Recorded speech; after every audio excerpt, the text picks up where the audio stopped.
ഇരുചക്ര വാഹന ഇൻഷുറൻസ് എങ്ങനെ ക്ലെയിം ചെയ്യാം? ക്യാഷ്ലെസ് മടക്കിനൽകൽ ക്ലെയിം തരങ്ങളെ ആശ്രയിച്ച് നടപടിക്രമം വ്യത്യാസപ്പെടുന്നു. മോഷണ ക്ലെയിമിനറെ കാര്യത്തിൽ ഈ സ്റ്റെപ്പുകൾ പിന്തുടരുക. പെട്ടെന്ന് തന്നെ ഒരു FIR ഫയൽ ചെയ്ത് നിങ്ങളുടെ ഇൻഷുററെ അറിയിക്കുക. നിങ്ങളുടെ ഇരുചക്ര വാഹന രേഖകൾ സമർപ്പിക്കുക.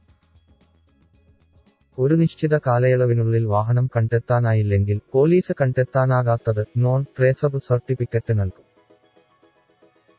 ഈ അടിസ്ഥാനത്തിൽ ഇൻഷുറർ മൊത്തം നഷ്ട വിഭാഗത്തിൽ ക്ലെയിം തീർപ്പാക്കുകയും IDV വരെ പണം നൽകുകയും ചെയ്യും. മൂന്നാം കക്ഷി ക്ലെയിമിനറെ കാര്യത്തിൽ ഈ സ്റ്റെപ്പുകൾ പിന്തുടരുക. പെട്ടെന്നു തന്നെ പോലീസിനെയും ഇൻഷുററെയും അറിയിക്കുക. ഇൻഷുറൻസ് കമ്പനി നിങ്ങളുടെ ക്ലെയിം രജിസ്റ്റർ ചെയ്തതിന് ശേഷം ഇൻഷുറൻസ് ക്ലെയിം ട്രിബ്യൂണൽ കോടതിയിലേക്ക് വിധിക്കായി അയക്കും. പരിശോധിച്ചുറപ്പിച്ചതിന് ശേഷം ഇൻഷുറൻസ് ക്ലെയിം ട്രിബ്യൂണൽ കോടതി അടക്കേണ്ട തുക തീരുമാനിക്കും. സ്വയം നാശ ക്ലെയിമിനറെ കാര്യത്തിൽ ഈ സ്റ്റെപ്പുകൾ പിന്തുടരുക. നാശങ്ങളെക്കുറിച്ച് ഇൻഷുററെ അറിയിക്കുക. നാശങ്ങൾ പരിശോധിക്കാൻ ഒരു അന്വേഷണ ഓഫീസർ നിയമിക്കപ്പെടും. സർവേക്ക് ശേഷം റിപ്പയർ വർക്ക് തുടങ്ങുന്നതിനായി ഓഫീസർ നെറ്റ്വർക്ക് ഗ്യാരേജിലേക്ക് ഒരു അനുമതി അയക്കും.